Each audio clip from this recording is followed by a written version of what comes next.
Good morning.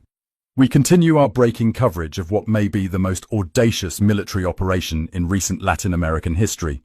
Venezuelan President Nicolás Maduro is now in United States custody after being captured in the early hours of this morning. But as more information emerges, we're learning that this wasn't simply a military victory. This was a catastrophic security failure that began with those closest to the Venezuelan leader, his own bodyguards. The question everyone is asking tonight is simple. How did the United States pull this off? How did American special forces penetrate one of the most paranoid security apparatuses in the Western Hemisphere? The answer, according to sources close to the operation, is as old as warfare itself: betrayal from within. Multiple intelligence sources are now confirming that members of Maduro's personal security detail, the men tasked with protecting his life, were the ones who handed him over to American forces. These weren't low-level guards or perimeter security. These were elite bodyguards handpicked for their loyalty, trained to take a bullet for the president. Yet in the end, they took American money instead. Let's start with what we know about the timeline of events. At approximately 1:45 a.m. Caracas time, Maduro was at a secure location in the capital. The exact address has not been disclosed, but sources indicate it was one of several safe houses used by the president to avoid assassination attempts. These locations change frequently, and only a handful of people know the president's whereabouts at any given time. At 2 a.m., the first explosions were heard across Caracas. These strikes, as we now know, were diversionary.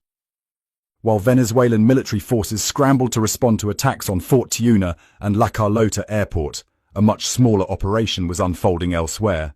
A team of Delta Force operators, transported by stealth helicopters, landed near Maduro's location. Here's where the story takes its most dramatic turn. According to sources familiar with the operation, these American commandos did not have to fight their way in. They walked in. The outer perimeter guards had been told to stand down. Security cameras had been disabled. Alarm systems had been deactivated. When the Delta Force team reached Maduro's personal quarters, they found only 2 bodyguards still at their posts, and these men immediately surrendered without firing a single shot. The entire extraction took less than 12 minutes from landing to takeoff. Maduro and his wife were aboard an American aircraft before Venezuelan military command even understood what was happening. By the time Defense Minister Vladimir Padrino Lopez realized the president was missing, the helicopters were already crossing into international airspace. So how did the United States flip Maduro's bodyguards? The answer lies in a sophisticated intelligence operation that began more than a year ago. American operatives working through the CIA and Defense Intelligence Agency had been systematically studying Maduro's security apparatus, looking for vulnerabilities. They found plenty. Maduro's bodyguards, despite their elite status, were facing the same economic hardships as ordinary Venezuelans. Their salaries, paid in worthless bolivars, couldn't buy basic necessities. Meanwhile, they watched as Maduro and his inner circle lived in luxury, flying to Cuba for medical care while Venezuelan hospitals lacked basic supplies. The resentment was deep and growing. American intelligence identified 3 bodyguards in particular who seemed susceptible to recruitment. The first was a senior member of the presidential security team, a man in his late 30s who had been with Maduro for over 6 years. He had a sick daughter who needed medical treatment unavailable in Venezuela. Despite his position, he couldn't get her the care she needed. The second was a younger guard, ambitious and frustrated by the lack of advancement opportunities in a system based entirely on political loyalty rather than merit. He had watched less competent officers promoted over him simply because of their family connections. The third was a veteran security official who had served under Hugo Chavez and had grown disillusioned with what he saw as Maduro's betrayal of Chavez's vision. He believed Maduro was a usurper who had destroyed Venezuela for personal gain. Making contact with these men required patience and extraordinary care. The approach came through intermediaries. In one case, a former colleague who had defected years earlier. In another, contact was made through a family member living abroad. The initial conversations were vague, testing the waters. Would the individual be willing to simply provide information? What about their concerns for Venezuela's future? Only gradually did the conversations turn to more concrete proposals. The Americans were offering life-changing sums of money. We're talking about packages worth between $10 and $20 million per person. But more importantly, they were offering something these men couldn't buy at any price: escape from Venezuela and a future for their families. The bodyguard with the sick daughter was promised immediate medical evacuation for his child to a hospital in the United States, with all expenses covered for life. The ambitious guard was offered American citizenship, a new identity, and financial security. The disillusioned Chavez loyalist was told he could live out his days in peace, knowing he had helped free Venezuela from tyranny. But money and promises weren't enough. These men needed proof that the United States was serious and capable of protecting them after the operation. So the Americans did something extraordinary. They extracted the families first. Over a period of several months, the wives and children of these 3 bodyguards were quietly moved out of Venezuela. Some left on commercial flights under false pretenses. Others were smuggled across the border into Colombia. By the time the operation began, these families were already safe in undisclosed locations. With their families secure and millions of dollars in escrow accounts waiting for them, the bodyguards agreed to cooperate. But the plan required more than just 3 men. A successful extraction would need coordination across multiple layers of security. So the 3 recruits were asked to identify other guards who might be sympathetic. The network grew carefully and slowly. By the time the operation was ready to execute, at least 8 members of Maduro's security detail were compromised. Some were active participants who would facilitate the American insertion. Others simply agreed to look the other way at critical moments.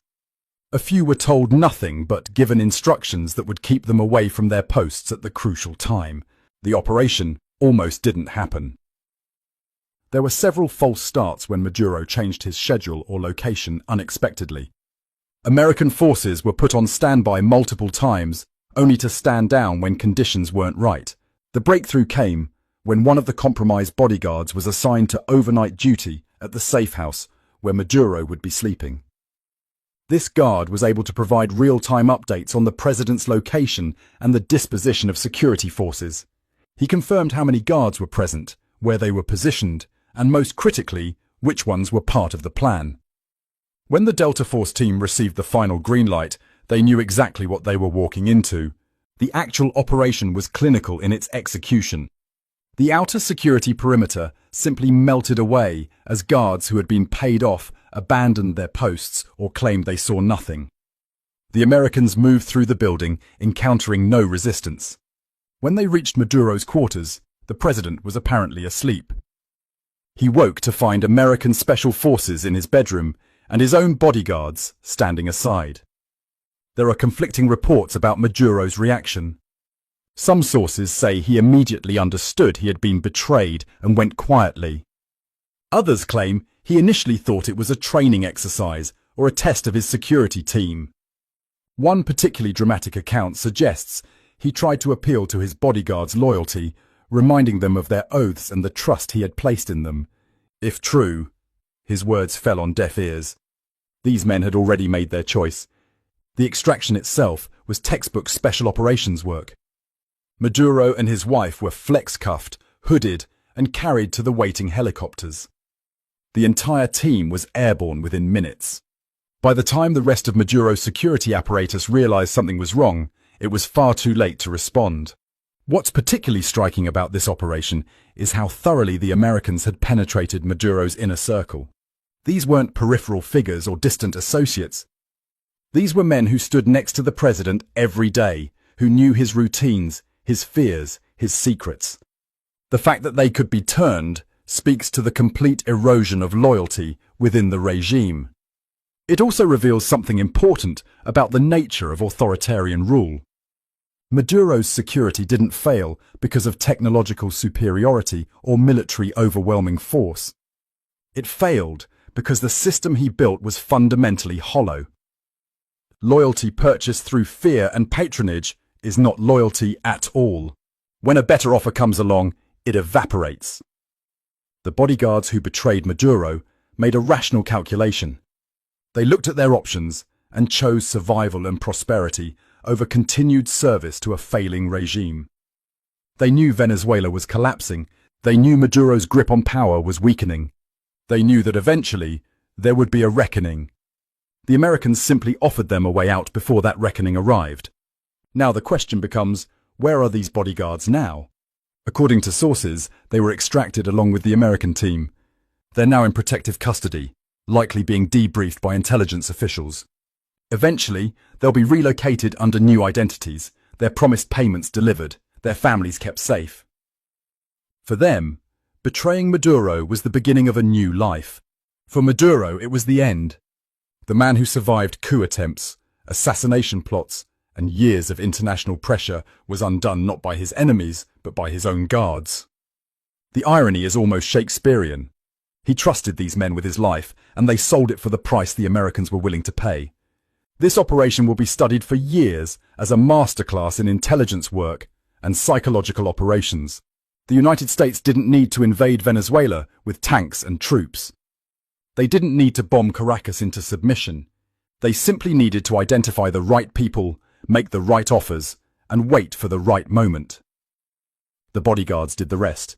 As more details emerge, we're likely to learn even more about how this operation was planned and executed. There will be congressional hearings, after-action reports, and eventually, perhaps, books written by the participants. But the basic outline is already clear. This was a betrayal purchased with American dollars and executed by men who decided their loyalty had a price.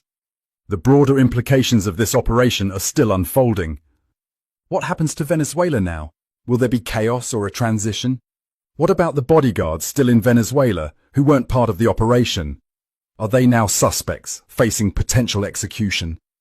And what message does this send to other authoritarian leaders about the reliability of their own security forces? These questions will be answered in the days and weeks ahead. For now, what we know is this. Nicolás Maduro is in American custody, his wife beside him, captured not through military conquest, but through the calculated betrayal of the very men sworn to protect him. In the end, his greatest vulnerability wasn't external enemies, but the weakness of the system he built around himself. This has been our special report. We'll continue to bring you updates as this extraordinary story develops. The capture of Nicolás Maduro through the betrayal of his own bodyguards marks a new chapter in the long and troubled relationship between the United States and Venezuela.